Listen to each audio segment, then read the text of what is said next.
Wetpixel Live. My name's Adam Hanlon. I'm the editor of Wetpixel. And we'd like to thank Nauticam for sponsoring this episode. Nauticam do a wide range of housings, ports, arms, and other water contact optics and other underwater photography tools. So please head on over to nauticam.com to check out what they do. And I'm very happy to be joined by my friend and our regular contributor, Alex Mustard. Hi, Alex.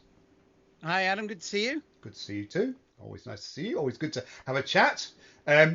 And we thought we would. I thought, that I'd ask guys. We've had a question on our video that we posted about diving in Lembeh, taking images in Lembeh, asking us what reference books Alex uses for critter ID in Lembeh. We thought that was a really good question. So Alex, what books do you use? There you go.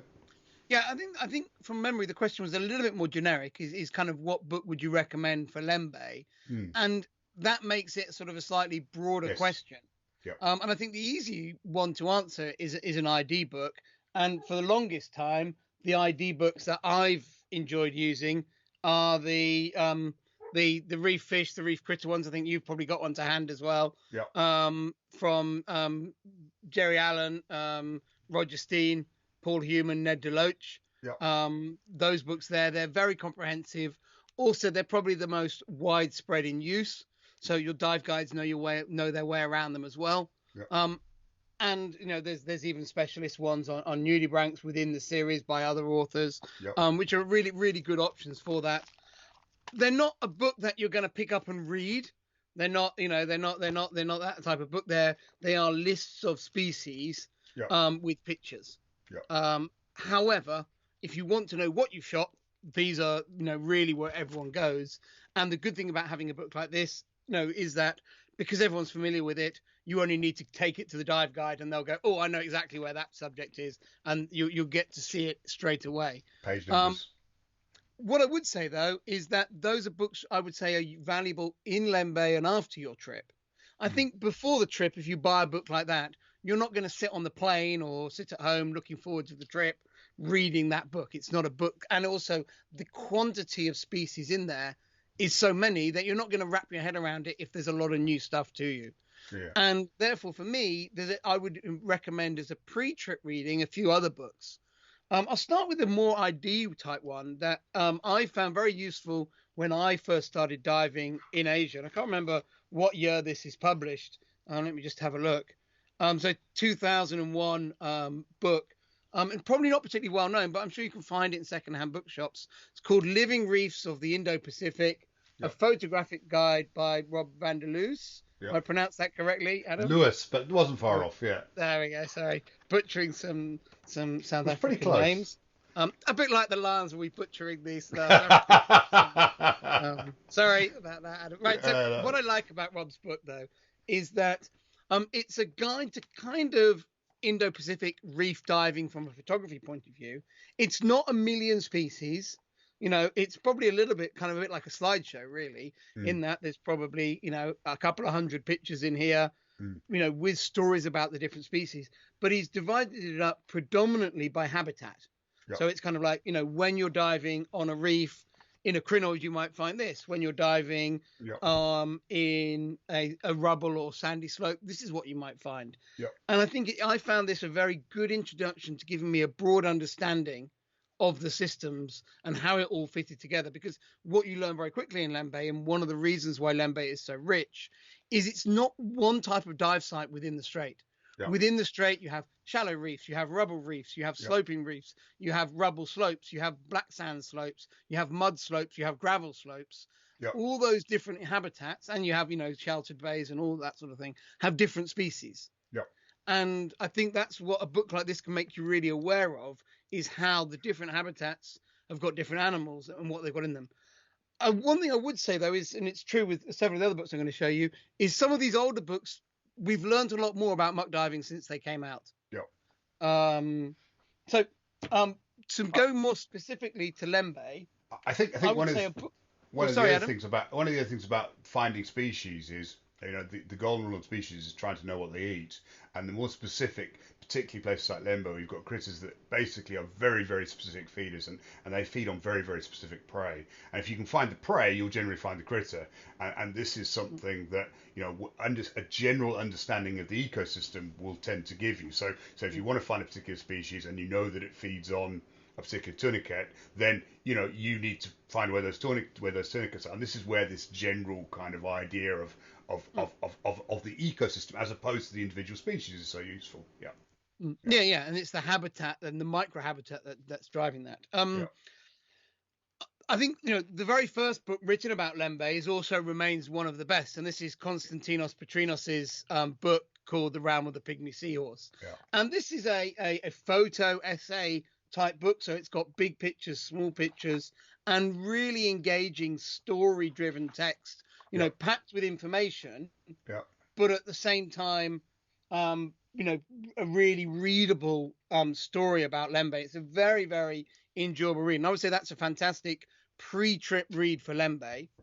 The one thing I would say about it is this book was probably published around, I guess, I'd see the publication date. Can't spot a publication date quickly, but I would say late 90s, maybe, something like that.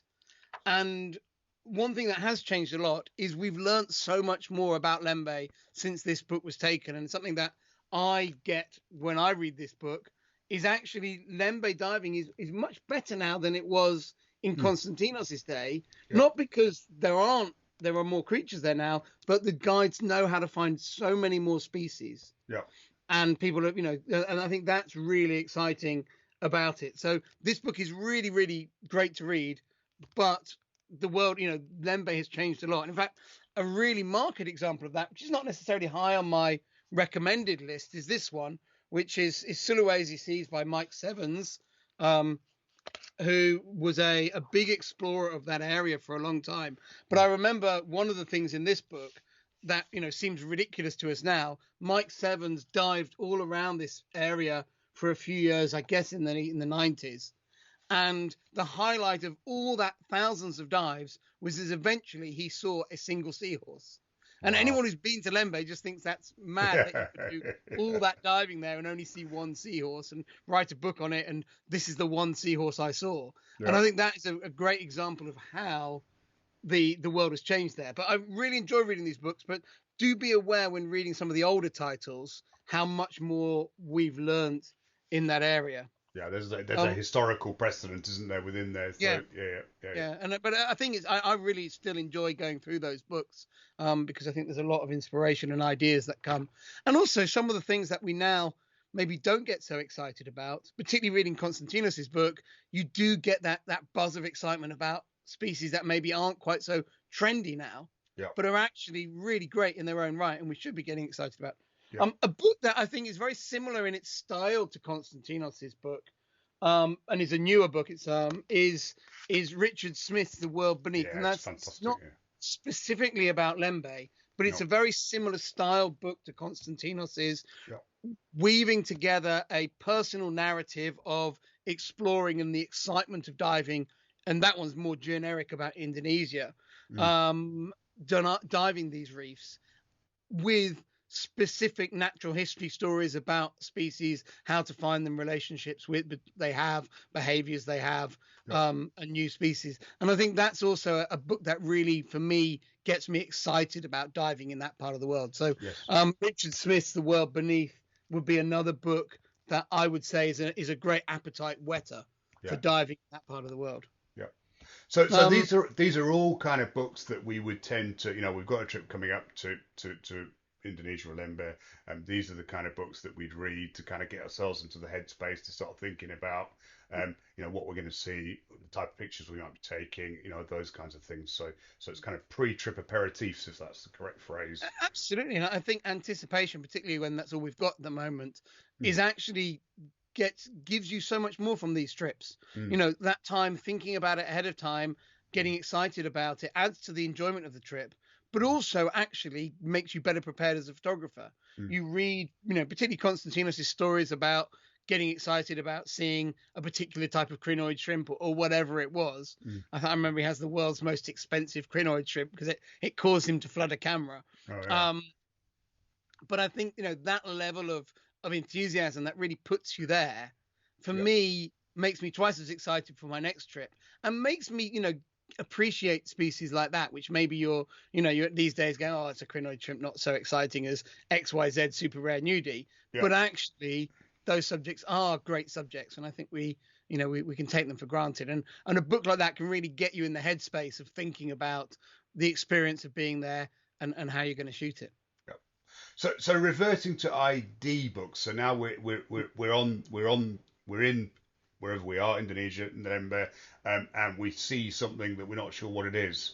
And we mentioned the Human Deloach series of books that obviously are very much the kind of go-to reference source for just about everybody, and are well known by the guides. And another similar series of books is Reef ID books by Andrzej Ryansky, who's produced a series of books. And I'm just looking at so we've got nudibranchs of the Coral Triangle, Reef Fish of the Coral Triangle, Coral Reef Crustaceans, Starfish, Coral Reefs Indonesia, and then there's Coral Reef Guides to other areas. And again, those are available in print format, although I think the majority of them tends to be in PDF. I have them in PDF or digital format. And there That's another a good point, because these things are not light, not super travel friendly. So the Reef ID series are also available in digital formats from Reef ID. And I have an iPad where I've loaded and in fact what I tend to do is I literally take the books that are relevant to the area that I'm visiting. So pre-trip, I'll sit down and kick out the books that, cause it's an old iPad and it hasn't got a lot of memory. So and I'll kick out the books that I'm and add the books that I plan to use on the trip that I'm on. So that's my kind and your Wetpixel live videos to watch them back as well. Absolutely, yeah. Absolutely, yeah. And your book actually, Alex, it happens. So thank you very much. Well, that's all right. Usually you go to Lembeh with me, so it's probably not so. Right, yeah. Yeah, to get it all day and then watch the video at night. That's obsessive. Torture. Well, at least you sleep well. So yeah, I mean, there are PDF options are a really good option for using in resorts. So consider doing that. Obviously, and they are all available from the various publishers. That's been great, Alex. So Alex's book is available in hardback. Oh no, it's not. It's softback, isn't it? And digital format. Yeah. And the digital format, as I say, is great for traveling with actually. So yeah, fantastic. So we'd like to thank Nauticam again for sponsoring this episode. We really appreciate the sponsor support for what we're doing here. We'd like to thank you all for watching. Please feel free to add any comments or possibly your favourite reference books or textbooks about species and critters in the comment section, and drop us a like if you enjoyed it. Thank you very much. I look forward to seeing you again soon.